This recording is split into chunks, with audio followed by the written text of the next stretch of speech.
there's only decaf left, and I was like, I don't want decaf. I'm kicking out. I've like gone through all the caffeine too quickly. Yes, it takes a little while for the comments to come through, everyone. So say hello, let us know where you are joining from, and then we will get started on week 3 of the Video Book Club. Oxford, London, hello from Hamburg. Hello, Hamburg doesn't work. Hello, Ohio, I think works. But lovely to see you there, Fanaz. Julie's here from Guernsey. I had a lovely holiday to Guernsey last year. Julie had a very good time. Guernsey's great. I loved it. I remember. My nan, just a little bit of a divergent, everyone. My nan is 96. I absolutely adore her, and she has set me a challenge that she wants to go on a plane. She's like, she really wants to. I know. She's like, Helen, I'd like to go on a plane. I'm like, oh, you're asking me to take you on a plane. And so I'm trying to find places, and Guernsey's coming up as a good place. Guernsey, I lived it. I had such a good time. As is Pamela. I'm thinking, as is a Dublin Pamela. I'm thinking that might be an option too. Isles of Scilly is meant to be beautiful. Is Helena in a library in Reading? I love that we've got the location as well as like the place. I love that. LinkedIn Lives in Libraries, brilliant. Well, hello everybody. Good morning from wherever you are joining, or potentially afternoon if you're not not in the UK or you're somewhere else.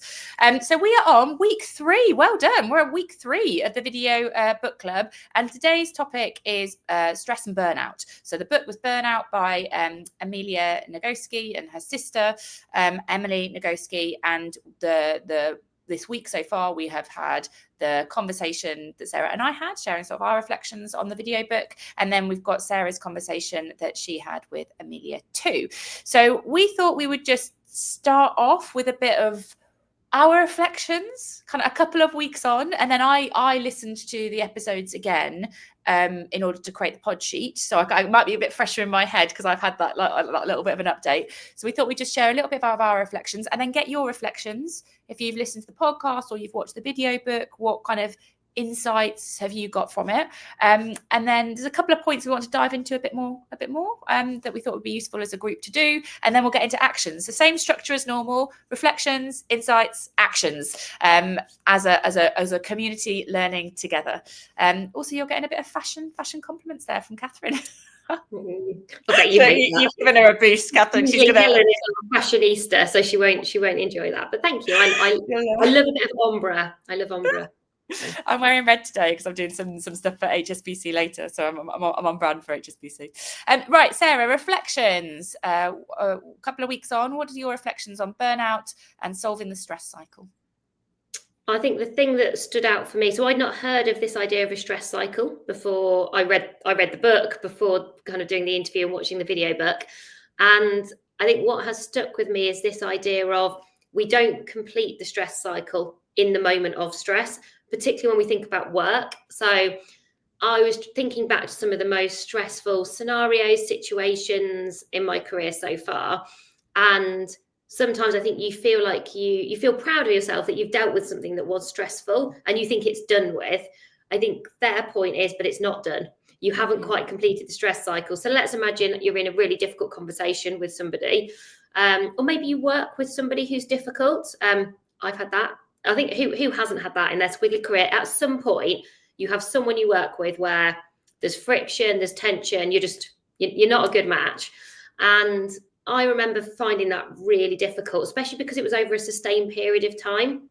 And I think knowing some of these tools and tactics would have helped me during that moment, because I think what I often did was focus so much on coping, like coping in the day or coping in the moment, and then almost collapse. I'd like cope and then collapse. Whereas I think now I would sort of cope and then know that you've kind of got to do something for yourself to look after yourself so you don't burn out. And I think the closest I have got to burnout was because of that. Very difficult relationship over a sustained period of time that kind of very nearly broke me. And I think I was probably saved by accident by doing something that did complete my stress cycle. But I didn't, are you being intentional or is it a bit more accidental? I think it was much more accidental for me. So I think I just made it through that moment, but maybe only just. And there were some really difficult times. So I think if I had known some of this then, I might have designed some of my days slightly differently. I think I'd have taken some different actions. So I found that really useful. Like actually really shared insight. I was just thinking when you were talking about when have I come closest to burnout, and mine was actually a very similar situation. I mean, Sarah will totally know what I'm talking about because we've known each other for so long. But so is it me when you're like, when we hang on a minute, are we the common denominator here? Are we talking about each other? No, it's not you yet. No, but it was it was also a very kind of driven by a difficult relationship with the person, and then I think my automatic response to that difficult relationship was like a coping strategy rather than just having this thought of the stress cycle and then what am I doing to sort of release the stress or discharge the stress. But it's interesting that we both said our most significant experience that was close enough to bed was the source of stress was a person. What other in your work today, assuming that I'm not that person for you, in your work today, what other sources of stress do you think you have? So now mine are not people. So I wrote down, I was like, what are my main sources of stress? Unexpected changes. So it's interesting, like when we talk about squiggly careers, we definitely say, we've got to let go of definitive plans or being kind of too fixed to a future and explore possibilities. But I am naturally somebody who likes to be organized. I like to look ahead. I'm very future orientated and I like to be in control. And so I put a lot of time and effort actually into thinking about how I spend my time and what that looks like so I can do my best work. If then something comes along, I'd not imagine that requires me, and it's the right thing to do, but like to be spontaneous, to throw everything up in the air, to ditch things, to change things. I find that definitely is a source of stress for me. So kind of unexpected, unanticipated, kind of immediate needs, which obviously can come from people, can be generated from people. It's never really a people thing. I think it's starting to feel out of control of my time, or maybe something that I was hoping to get done then isn't going to get done because I've had to force it further down the to-do list because something more urgent. Like the urgent thing, the kind of troubleshooting, urgency, but perhaps where I don't think it's important, but it is urgent. I never like a urgent but not important action, but those things do exist, obviously. It just doesn't appeal to my personality. So that's quite a big source of stress for me. I think my sources of stress are probably just the volume of things that I to do, and then that is compounded by demands from other people to do it. So I'm like, I already know I've got loads to do, and then Sarah's like, have you done not this, just as a generic example. Sarah's like, have you done this? Have you done that? Or some, at personal life and at work life, my husband will like, have you registered for the doctors yet? No. I've moved into my house 2 years ago, still not registered for the doctors. So it's the amount of things to do and then the demands from other people to do it that compounds the stress for me. So I was also thinking about whatever your source of stress is. And in fact, everybody, if you're willing to share, like, what are your sources of stress? You don't have to get maybe too personal, but would it be people? Would it be projects? Is it volume? Is it whatever? What's your sources of stress? Because my second question is, when you think about your sources of stress, how much of that do you think is self-created versus situational? As in, like for me, I kind of go, well, do you know what? The volume of things to be do, I think I create loads of those. I think I'm like, we should do this. Why don't we do this? I think I create loads of that volume versus situational. I'm just working in a team where there's an overwhelming amount of things to do, and I haven't been the person that started it. So I can see my source, and I also think I am self-creating a lot of it. So before I get into solving it with the stress cycle, I think it's useful to know where it's coming from and from who. What would you say?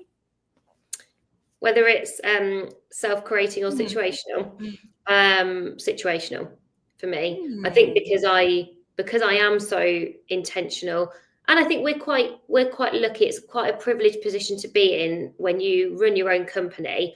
It's the reality of your days are quite different to say when I was in a big company, where I think there are more things outside of your control. Like people going, there's a meeting and you've got to come, or you've got a manager. Like I don't have a manager anymore. Which actually, I say that with a slightly tongue in cheek, because actually sometimes I miss. I've worked with some brilliant leaders who I loved learning from, but because I don't have a manager, because I've probably got quite high control, mine does tend to be more kind of situational. So something outside of myself has happened, and then that's more about kind of how I respond to that and how I react to that. to kind of keep my stress kind of manageable, rather than just being like, oh, getting really. I think I could then create my own stress. Spiral. You like have a stress spiral. Let's have a look at some sources that we've got here. So micromanagement, the economy, kind of very like a kind of macro one, demands from clients, just volume of things, changing priorities. Oh, that's interesting, Naomi. Or not working on projects that don't align to my values. I say it's interesting because one of the ways that you solve a stress cycle is to find more meaning in your work. So if you're working on projects that don't align with your values, that becomes difficult to solve the stress cycle. What have we got here? Spiraling, to-do lists, sort of knowing that you're never going to get it done. Starting knowing that you're not going to get it done is not the most motivating. Emails, to-do lists, blockers, politics. Politics is an interesting one. That's a good one. Being interrupted, that's interesting. Like that's a kind of a different one. Caring responsibilities as well, Sandra. So actually, it's not always it's people, but it's not always a difficult person at work. It can be the responsibilities that we've got, but beyond it. Onyeka's the same as you. Also, sorry, Onyeka, that you had trouble finding the link today. We'll ask for some feedback at the end of this about kind of the LinkedIn Lives and how it's worked for your learning. But if one of the things is it's hard to find the link, then that feels like a practical thing that we can sort. So sorry, it took a little while. So let's get on to now. We know the sources, and we've had a bit of a reflection of situational, self-created. Let's talk about solving the stress cycle and what we learned from the video book. And so the idea here it's not about coping in the moment. That's not really a sustainable way to solve your stress cycle. What we need to do is find some actions that will help to sort of close the loop. So maybe if Sarah and I share our reflections on what we do to close the loop, or what the video book made us think about closing the loop. And we'd love to hear some of your thoughts, everybody. Like, what did it make you think? How do you think you close your stress cycle? And just as a reminder, if it helps, the three things that I put into the pod sheet to kind of summarize the 2 episodes were that you can close the loop, so solve the stress cycle, by finding more meaning in your work, by doing a thing, like literally anything, and active rest. They were like some of the 3 main ideas about solving the stress cycle. So what do you think about solving the stress cycle? What works for you, Sarah? So I think we're very lucky that we're both doing a job where we have a very strong sense of purpose. So I never feel purposeless in the work that we do, because I really believe in it. So I think that is a constant, useful source of managing the stress cycle. So when things like, I think I saw Anne saying, I like really relate to that. When things come in that aren't on my list and they ruin the plan, I'm like, yes, stop it. Like I really like that would be like an inner monologue in my mind, like, stop ruining my well-laid plans. Anyone and everyone, stop ruining my well-laid plans. And so I sometimes find that just because I kind of feel continually connected to our purpose, and I recognize that's a very fortunate position to be in, that really helps. More practically though, for me, active rest has been a really big discovery for me over the past couple of years. I do think there is a really big difference between just sort of resting, so you're not working, but you may be watching Netflix, or sometimes even like the walk. I go on quite a lot of walks. The walks that I go on are not always resting, because sometimes I stop and then respond to some Teams messages. Like, if I'm being really honest about like sometimes what those walks feel like, or I'm on the phone to someone for work. So that's not active rest. I'm in a different environment and it's still good. I'm kind of moving. So I'm doing that for a reason, but it's not active rest. Active rest is where you are fully present, absorbed. You can't be doing anything else in something that isn't work. And I just feel like the more active rest I have in my week, and I don't think it's that easy to achieve, or I don't find it that easy to achieve, the better I am at my job and the better I am at completing that stress cycle. So active rest doesn't have to be activity. You don't have to be going on a run. You don't have to be playing a sport. You just have to be doing something you're fully in. And you want to know my surprise discovery on active rest, which I never thought I would be saying out loud, which Helen does know actually, because I think I sent a picture of this at the weekend. So my son, for Christmas, we bought him a game, a board game called Talisman. Now this game takes on average 2 to 3 hours, and it's so complicated, and it's got like figures, and it's something I'd never choose. And if I was being very fixed mindset, I'd be like, it's not for me. But I was like, no, we're going to do this as a family, me, my partner, and my son. And we play this game. And now that we're all in it, I'm really into it to start. And it's really a good active rest for me. So obviously I don't do that in the week because the game takes I can't come to the meeting, Helen. I'm playing Talisman. I'm writing. I'm the wizard today, or I'm the monk, depending on what Max has let me be. But it has been a surprising source of active rest. You nowhere near your phone because you're like, well, I've got to concentrate because one game I didn't concentrate and then I won, and my 7-year-old worked out that I cheated, and that's the only reason I won. And he was totally right. And I was like, this was with no distractions. I managed to not play it properly. So that's just, I do probably personally, I still like going to do some exercise and doing some other things. But I was like, that's a really good example of where I'm not thinking about work or anything else in that moment. I'm so in it. So there you go. Unexpected active rest. Just on the board game front, who would have thought we'd do a LinkedIn Live and talk about board games? But I've had a lot of messages this week because we had a chat on the podcast and I brought up doing board games with my children as a way of having active rest. Like, I love a puzzle. I just feel like it takes me off my phone, and it's just, like, I love a puzzle. But a lot of messages with recommendations for, like, board games and puzzles. There's like a community of people within Squiggly Careers that love a board game or puzzle, like lots of recommendations. Feel free to go crazy in the chats with your recommendations for collaborative games, because I think I must have said about my son Henry wins everything. So I've had a lot of messages from people about the collaborative games where you beat the game or something rather than each other. So yeah, very interesting. I want to talk a little bit about how other people can support you to solve your stress cycle, teams in particular. I was just going to come back to that point because Sarah and I were having a conversation about it just before we started the LinkedIn Live, and I'd love to get people's perspectives. But let us have a look at some of the stuff that you are all doing to solve your stress cycles. So Diane does a bit of running. What have we got here? We've got stretching and exercise, park run on a Saturday. Even just, I like this one, just moving away from the screen. Because on the video book, to Sarah's point about we can sometimes think this is all very like energetic, they talk about even just like sitting on your chair and like, like just like stretching, like tensing your muscles up. It doesn't always have to be like a crazy active thing. We've got lots of people. Jess likes colouring. I like colouring, Jess. I'll get to you, Jess, I promise. What's this? I love the 5 prompts here. Yeah, that's a nice takeaway. Thank you, Catherine. Puzzle lovers, cooking. Yeah, me too. I don't even have to eat it. I just have to cook it. I think there's like the stirring. I find like a risotto very, like there's a lot of stirring in risotto. Really helps with active rest. I wonder with active rest whether there has to, I don't know if anybody else relates to this, but for me, for rest to be active, there has to be a sense of stretch or challenge, because I find if it's too easy, there's too many other temptations and my brain will go off in different directions. And so if the filter for active rest is I'm 100% in it, for me, it has to be a little bit hard.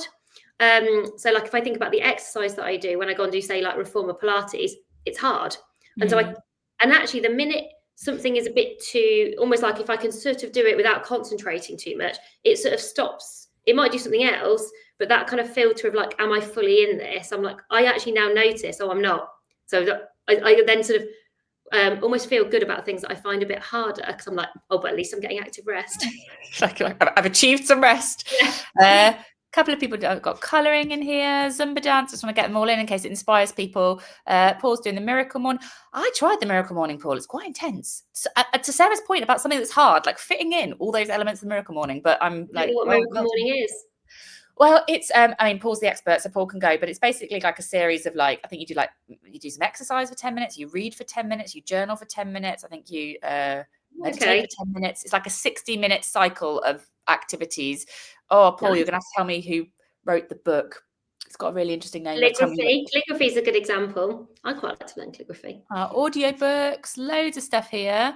Oh, look, lots of people asking Paul. Paul, I've forgotten the name of is it Hal? Is it Hal someone? You let me know, Paul. We can help everybody out with that book. Time with friends catching up. Let's talk about the friends and teams, like transition to that. Yeah. So Sarah and I were talking just before this about the role of exercise in my stress cycle. This is a relatively new thing, as in Sarah and I have known each other 20 years, and this has been the last, I don't know, probably since the pandemic actually, that I've kept this up as a regular thing, and now it's sort of part of who I am and how I work. And Sarah was saying, you know, she can spot when I'm stressed because I will stop doing the exercise, or I'll get a bit like I don't know if it's blame me or not, but she says I'll get a bit angry, like, well, I can't exercise because I'm too busy, can't exercise because I'm in too much of a meeting. And it's a real signal for Sarah that I'm stressed because I'm breaking a boundary that's important to me, which is fitting that exercise in. And I was thinking that from a team perspective, it is really helpful for your team to know what solves your stress cycle. So Sarah knows that is like a really important thing for me to do. I know going for a walk, but though sometimes you say that's not active enough, but I do know that's a really important part of what helps Sarah to stay sort of healthy. I think to your team knowing and then your team enabling it to happen is really, really useful. So Sarah will often say to me, well, we won't do the meeting then. We'll just move the meeting. Or why don't I do that meeting instead of you so you can go and do that thing? And I think solving your stress cycle, a lot of that is about self-awareness. So what are my sources of stress? What do I use? You know, meaning doing a thing, active rest to complete my stress cycle. That's self-awareness. But I think supporting that for each other is a really big benefit of talking about this in teams and people being able to sustain the thing that they need to do. Would you have any builds on that, everybody? I just really like the idea of if you are in a high trust team, you know, the conversation where you could all do a version of what we've done today. And I think you could do it quite quickly and people can opt in terms of what they want to share. But what are sources of stress for you? Because actually, if you listen to Helen and I, they were different. So though we both said, oh, we can spot in our past when people have kind of caused stress, what we both described today in terms of our reality was quite different. So like that's useful, I think, for everyone to know. Doesn't mean that you necessarily you can't always prevent stress. And actually what we do know, I think sort of stress is like always one of those words, isn't it? It has lots of negative connotations. Some stress is good for us. You know, like the right kind of stress in the right moment actually can be quite, that kind of adrenaline can get you focused and you can find some energy and you can kind of make progress. So not all stress is bad, certainly not from kind of everything I've read. But I think as a team, if I knew that about everyone, you go, okay, I don't think, for example, unexpected changes or like that kind of spontaneity, I don't think that's a source of stress for Helen, but it is for me. So actually for the team, like Helen's great. She's like, brilliant, throw something else at me. Great. What can we do? Because she almost thrives on that. And so actually our team knowing that is quite helpful, you know, working with both of us, but then knowing what solves your stress cycle means you can really actively support and give people what I describe as nice nudges. I always like this idea of nice nudges. Like, for example, I think I do sometimes give Helen some nice nudges. She'll be getting a bit annoyed, or you know, I always know exactly what she's describing. You know, the kind of the annoyance of like not doing what she wants to be doing. And I think because we know each other well and we've got a high trust relationship, I can sort of be a bit of an accountability partner and give her a nice nudge and say, well, does that have to be done today? Like, or could I do that for you? Could someone else help you with that? And she doesn't love it. She doesn't ever look like she loves me that much in those moments. But then I think I do just give her that nice nudge to be like, okay, actually, maybe I could still go and do that. Or you messaged me the day, you're like, I don't want to Peloton. I was like, you'll feel better afterwards. And you were like, yeah, I know, I'm going to go and do it. And I was like, oh, I feel like I'm like the bad, you know, like the bad guy in this situation. I did it last night. It was quite late where I am at the moment, and I've been traveling. And I was like, I'm really tired, and I just felt a bit like lethargic. And I was like, I'm going to do it. And I was there, and I was like, I'm so glad that no one else was in the gym because I was like dancing away. I was happy. Yeah, it's very good. I'm making me think. I just want to close the loop on the recommendation. So the person who wrote Miracle Morning was Hal Elrod, and these are the activities that you can do. Paul is obviously a very big advocate. There is an acronym, SAVOR. It's making me think we should get Hal on the podcast. Yeah. And Janine said there's a website that you can go and learn more from. So if that helps you solve your stress cycle, everyone have a look at Miracle Morning. Can I ask you one question, Helen? Yes. So I've got a question for all of you. What advice would you give to somebody if they were having a chat with you and they were like, I'm feeling just really stressed at work?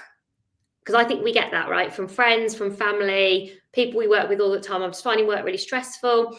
Let me know in the chat, like, what advice would you be giving to somebody when you hear someone say, I am feeling a bit stressed out. And there's everything from like super stressed to this week's proving to be a bit stressful. What advice do you think you would give? What would you give, Helen, if I said, You're not going to like my answer, because I think before I gave advice, I would ask more questions, because otherwise you're going to probably say what works for you without understanding what's not working for them. So I would probably ask like what their sources of stress were. I would probably ask them, when have you experienced this in the past and what did you do then? So I would probably ask a few more questions. Because sometimes if someone is stressed, we talk about, like you say, about the kind of the kind of switch or support response. Sometimes just being heard is helpful. So I would ask a few questions first, and then I would probably share some things that have worked for me without saying, I think you should do this. I think you should go do something. I would just say, well, when I am in those situations, this is what I do. Would probably be rather than. I think you can do that without making it about you, right? So you can sort of go, oh, do you know what? Sometimes when it's super stressful at work, it's just good to do something outside of work. You don't have to go, it has to look like this, but just like, I think that's a great question from Rebecca there. Like, what have you tried so far? Or maybe what's been helpful in the past when you've been stressed? What's helped you before that could help you now? Is often quite a good question for people. You sometimes forget what has been helpful, I think, because you're stressed. Quite hard to see the wood from the trees when I think you're feeling really stressful. Taking a break. A couple of people saying sort of taking a break. This is interesting. Taking The a breath, out of control thing that Sam's saying there. Yeah, that would be a lovely thing to suggest to somebody, I think, like how much of the stress that you're feeling, because it's something we feel, how much of that is kind of in your control versus out of your control. Even just getting people to start listing those things or talking about those things. Sometimes you then go, well, I'm going to let it go because lots of it is outside of my control. Or sometimes you go, well, I'm going to take a bit more accountability because it is in my control. So I often see people kind of get to one or two places when you ask that, which is a really good question. I like that they're talking to me. I also like the like let's get some time together and talk about, but outside. I like that, like, let's take it outside. Yeah. Even just that as like an idea. I mean, it could be a physical thing. Let's go outside, but like, let's take it, because when you're stressed in a situation, I feel like you're really zoomed into it, and it's very like consuming. So like taking it outside in like maybe like a literal, or let's like zoom out a bit, let's go out a bit. I think can sometimes probably bring back a bit of perspective when you might have like really zoomed in. I saw two people. So I walked past two guys in London, central London, the other day, on their cigarette break, and I heard him say to the other guys, "Vape break or cigarette break? Where are we at?" It was a cigarette break. They were having a cigarette together, and he said, and I almost stopped because I find it, because I wanted to listen. He was like, "I'm finding manager really stressful," and I was like, "Oh, they're going to have like a work chat about stress," because this was on my mind. And he was like, "Oh yeah, mate, like, oh," and I think he didn't quite say it like this, but he said something like, "Tell me a bit more about that." And I thought, oh, that's such a good example of, Helen mentioned there the difference between a support response and a shift response. Support is, tell me a bit more about that. Shift is, oh yeah, me too, I'm going to make the conversation about me. Now, of course, you still want to be conversational, and someone's not always looking for coaching. It sometimes can get a bit frustrating if people just ask you questions and don't give you, like, I need answers. They might still need questions, but sometimes people want at least some answers along the way. But I was like, oh, I wonder where that conversation went in the next 5 minutes. Yeah, there's some lovely in the chat. I'm obviously can see them all. It's worth scrolling. There's some lovely questions and prompts. I'm conscious of time, everybody. So we always like to end on action. So maybe just head into chat and let us know what action you're going to take as a result of either listening or watching. What's something you think I am sort of inspired to go and do this as a result of learning about this week. And then I'll just also summarize what's happening next week. So while you are typing your actions, Sarah, what are you going to do? Think about how I can make my active rest more consistent. My active rest is very inconsistent. And I can give you all the reasons and all the rationale for why that is, but I think I could take more control and accountability for that. Yeah. Well, I think I'm doing it now because I'm away on a work trip this week, and I haven't let my active rest slip. So I've really planned to fit it in to this week, and I think I thought ahead. I've thought ahead about active rest. That's probably been the thing that, rather than like, oh, I need some, and that's probably been the first times I've ever done that. So thinking ahead about active rest is probably my tip to take away. building in wellness walks, looking at miracle mornings. This time has gone fast. Well, we like learning to feel fun and interactive. So I'm glad it's kind of gone fast for you. Sticking to active breaks, making sure you join the next session. On that point, next week is the last week of the Video Book Club. Dun, dun, dun. We hope you've been enjoying it, everybody. So next week, what we're talking about, decision making with Dan Ariely. Heads up, everybody, it is the longest video book of the series. It's almost 2 hours in length, which is not to put you off. I'm just saying that's what's in store. What Dan talks about is predictable irrationality, as in there are lots of things that we can learn about that lead to us making bad decisions. So if we understand what leads to making a bad decision, then we can do something different. And each chapter of the video book talks about factors like when things are free. Like there's a whole load of stuff. It talks about factors. So loss aversion, yeah, you don't want to lose them. There's a whole load of factors that basically mean you make bad decisions. He, on the video book, talks about that generally. So what leads to bad decisions? In our podcast conversations, we apply it to careers, decisions about jobs or projects or whatever, stuff like that. So I think pick the lens that you like to look through. If you want to be super curious, the video book will cover that. We've also suggested one chapter. If you don't want to spend 2 hours of your week watching, we've suggested one chapter, so you'll get that in the email that we sent out to you on Monday. But if you want to just go straight into decision making in the context of career development, that's your 2 podcast episodes. I was listening to the Dan episode, and he has got some gems. I might post about it on LinkedIn, actually. Maybe like provocative statements, but just some gems about don't be a prisoner of your past decisions. I was like, like, you know, how the decisions you made hold you back from making different ones in the future. I was like, oh, Dan. And Helen, Sophie is asking a question. She said, can colleagues still sign up to the LIT video book and catch up till the end of February? I think that's a yes. Yes, you can, wherever that question is, you can. So you've got video book access until the end of February for everyone that's signed up. You can still sign up now. It takes us about 3 or 4 days from sign up to getting someone set up, just because of the process. So it will always take a few more days. But yeah, if you want to share the link so that people can listen to the podcast in their own time and they get the access until the end of February, please share it. You get access to the entire LIT video book library, which includes the Squiggly Careers on there. So if you want to dive into other books while we've given you the access and LitVid have given you the access, then please do. Please share what you're learning with other people, whether you share it on LinkedIn or you share it in your companies. That's what makes learning last longer and go further. So we love it when people do that. But otherwise, I think that's everything for now. Anything else from you, Sarah? Lovely to see you all. Thank you for taking some time for your development and choosing to spend it with us. I think it's all of your comments and your insights that make this so much better than just Helen and I having a conversation. So thank you. And please come along for the next week.